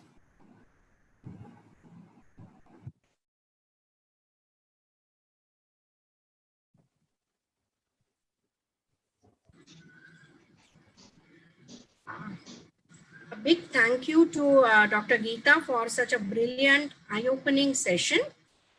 First, let us move to question answers. Dr. Aarti. I can see some of the questions here that Aarti has put for me. Can I start reading those? There's a question by Alpha Pal. Women are last to hire, first to fire. With this epidemic be an added woes to it. What is your take, ma'am? Yes, of course. There's no question, and Vibhuti is right here, and I'm sure she'll agree with me that in fact we are seeing this phenomenon globally, that where lockdowns are being taken back, it's absolutely clear that women find it harder to get their jobs back than the men. So the post-COVID trauma of gaining livelihood back for women is going to be much, much more challenging than for the men, and particularly in the informal sector, particularly in private organizations. Yeah, and I'm wondering whether Vibhuti would like to add to that. Would you like to? Maybe you can unmute yourself. So I think when the 92% of the workforce is in the informal sector, the law of jungle prevails, and so many state governments have asked that no labor law should be applied. No, it is in this context that women will suffer the most, because as it is, work participation has gone drastically down from 34% in 2013 to around 21% now, and that will go even further. It will be affected. So that's true. Yeah. Yeah, there's a related question by Dr. Kishore Bhanushali, and he's saying that pandemic is putting pressure on families for double income due to various reasons. This may result into more women entering into the labor force. Yes. I mean, especially you will see this in the small retail businesses. You will see that in families, small business families, who otherwise believed in not letting their women go out to work, might be forced to actually push the women out into, that is if they are not working. Large number of women actually do work. Yeah, but I would like to actually ask this question, Dr. Bhanushali, in a different way, as to what happens to women's labor at home. Yeah, we seem to only think about women's labor as something when they go out. Yeah, today's pandemic situation is making us ask this question once again, which we in women's groups have been asking for a very long time, that you have to economically value women's household labor. Yeah, and when men do this household labor in the house, it should not just be helping the women, but it should actually be taken and seen as their own responsibility. Yeah. Then there is another question. Just give me a minute. I'll look for it, which Aarti has sent to me. Again, same one it is. Yeah, it's the same one. Do you think that this pandemic has helped us in realizing the importance of social setup? Again, Dr. Kishore Bhanushali, I don't quite understand what you mean. Okay, realizing the importance of social setup. So if you mean social setup, the need for sociality, the need to depend, interdependence, the fact that we are deeply interdependent on each other, that modernity has made us understand that we are individuals, we are autonomous. Yes, that's very, very important. But also the pandemic is making us recognize that we are socially interdependent in every way. Okay, emotionally, intellectually, at the level of work. Yeah. So if that is what you mean, that yes, of course, the pandemic makes us realize the precarity of our lives and the importance of sociality. Yeah. There is a question by Dr. MM. What are the emerging research areas in gender and development in this given context? You have a better person there who's already spoken to you about it, Dr. Vibhuti-Ben Patel, on what are we doing. There is a lot the National Commission for Women are doing. There are a lot of that in other NGOs are doing on talking about, as I said, women as necessarily have to be the end in themselves of development programs, but also which women we are talking about, yeah, end in themselves of development programs, and also where their labor work, their care work begins to be recognized as important. Yeah, of course, there are lots of organizations and helplines that have been set up on looking at violence, gender and violence. What are the ways for the academia to take up relevant research and objectively build up bridges to unpack the making of the other? Huge numbers, no? I think as academics, it's our responsibility actually to generate research, to indicate in today's day and context, particularly how much we need to depend on each other rather than how much we need to make other, exclude people out of plans. Yeah. So I think if there is a lot that we need to do to look at it. What are the emerging research areas? Same thing. Same thing.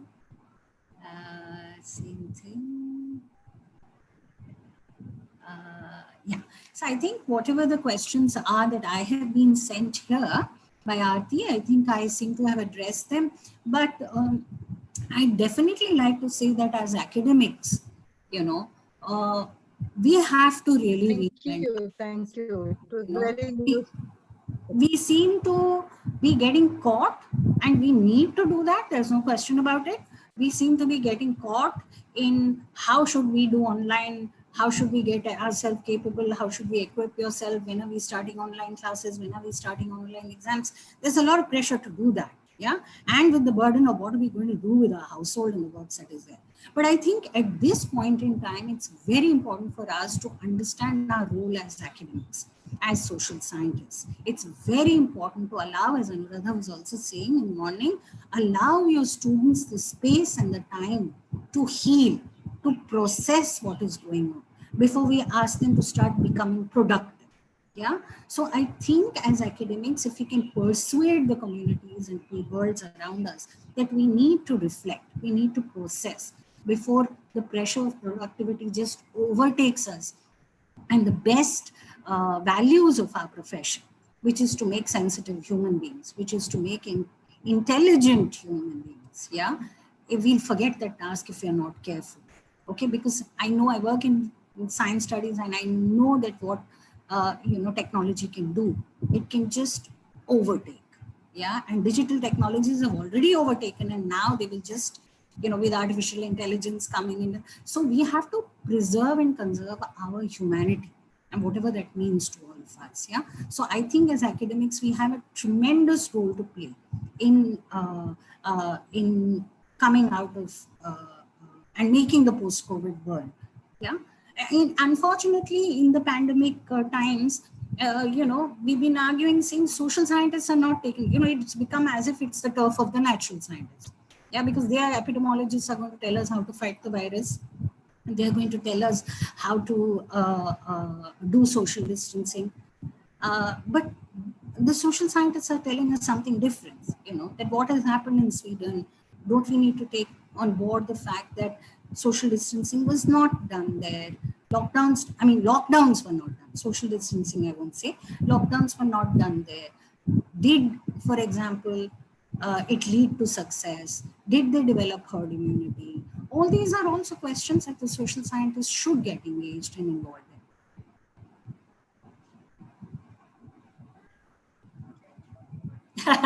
Dr. Madhumita has asked a very sweet question. Social media has created a hype about developing family relations during the period. What is your opinion regarding this? Well, it's very hard to say, Dr. Madhumita. Family relationships of the middle class have been coming up with, food. I make good food every day. I make for the family. This is time to recover. This is time to heal. it is a manufactured image. It's a manufactured discourse. Yeah. Early on, we also found this whole thing about nature is healing, etc., etc. People are healing. They have time to stay at home. Now they can bond better with each other. I'm sorry, the ground reality is not showing that. Yeah. People are collapsing. Okay. Under the kind of weighty family structures that we live in, the ageist family, the homophobic family, the patriarchal family, yeah, is not reinventing itself. Yeah, it is reproducing the powers of structures which are actually quite painful and traumatic for many people. So maybe I'm happy if a small section of the people are able to bond with each other, family, spend more time, the corporate people and all that, maybe. But that I would definitely not think is the overarching image about family in COVID times. Okay. And I'm sure a lot of you will probably agree with me on that. I don't know, especially the women, because men, how much ever hard they're trying, they still have patriarchy to fall back on and say, you do your webinar and you do everything, but you do it after you finish cooking for all of us and also washing and cleaning. So it's not easy. That's very, very true, ma'am. Very true. Absolutely. Pandemics, yeah, Dr. MM is saying pandemic, great partners with patriarchy. Yeah, pandemic is not gender neutral. It is not caste neutral. It is helping patriarchy in many, many ways. In fact, as Shobha had said, why don't you do a session on gender? And I said, no, we are doing a lot on gender through the WBC. But yes, you're absolutely right that it is unfortunately feeding into gender stereotypical roles in families. Yeah. I can't see any other question. Thank you, ma'am. This was the last question for you. Thank you. Very well explained. Is there anything in the chat? No, nothing. Thank you, ma'am. Very well explained. Over to Shobha, madam. I think Madhuri ma'am comes in. Okay, over to Madhuri Vaidya, ma'am. Yeah, that's fine. Mute myself. Dr. Geeta, a fantastic session, really an eye-opener, particularly the 5 lenses that you talked about, the axis, right from class, caste and gender and tribe and religious minority. Though there are a number of issues which you talked about that who are the maximally affected people, but again from religious minority point of view, who are the people who have been so pro-social and truly working for others in spite of one's own difficulties and all. And overall, yes, though it is a moral challenge to cope with this pandemic, I believe that, yes, let's move towards building a solidarity on a group level. And as an academician, as in the end you talked about, that it is our moral responsibility to do so. I believe that to an extent, our conference has become successful in provoking thoughts in so many minds that let us think about from economic, from psychological, from sociological, and from medical historian point of view, think about this COVID-19 and how we can come out of it and lead a happy and healthy life post-COVID.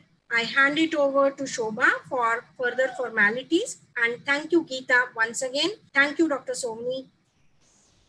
Pleasure. Requesting that you share a recording so all our students will be able to benefit, if possible. Sure. Sure. We will try that, definitely. Yes, Shobha.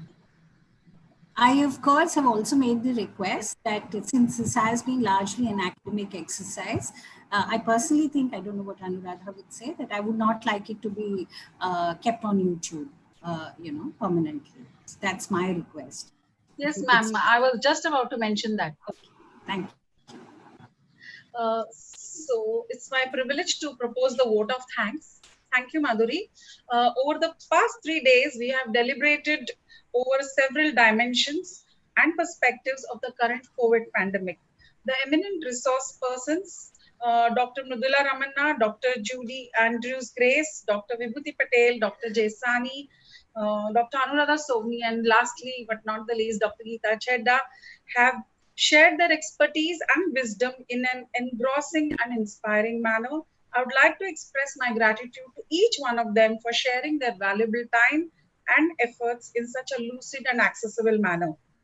This conference would not have been possible without the faith of our trustees and management in the organizing team. Their unstinting support in all our endeavors is constant. Special thanks are due to Dr. Kundavalli, Director, SPRJ and Kanyashala Trust, for a timely guidance and encouragement. I would like to thank our dynamic principal, Dr. Asha Menon, for her go-getter attitude, which helped us to organize this national virtual webinar. She was involved in every step, right from the visualization to the implementation. I would like to express my gratitude also to Mukta and the technical team for their dedicated support and helping us to organize the 3-day National Virtual Conference. The IQAC team members of Srimati P.N. Doshi Women's College truly deserve loads of appreciation for all their efforts behind the scenes. A big thank you to Sucheta Boer and Hashmat for all the help given for publicity and feedback forms. I would like to specially mention here Swati Suchak for her patience and untiring efforts to prepare the brochure for this conference. Last but not the least, I would like to say a big thank you to all the attendees for registering and attending in huge numbers to make this conference a success. Thank you, everyone.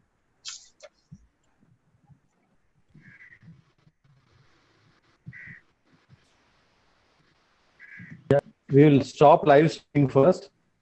Before we stop, tomorrow we have another webinar. All those who have on learning difficulties and identifying different learners. So do join us for that webinar. More than 700 people have already registered, but still who are interested can do so. So let's look forward to tomorrow's webinar.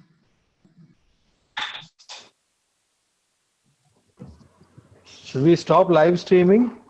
Yes.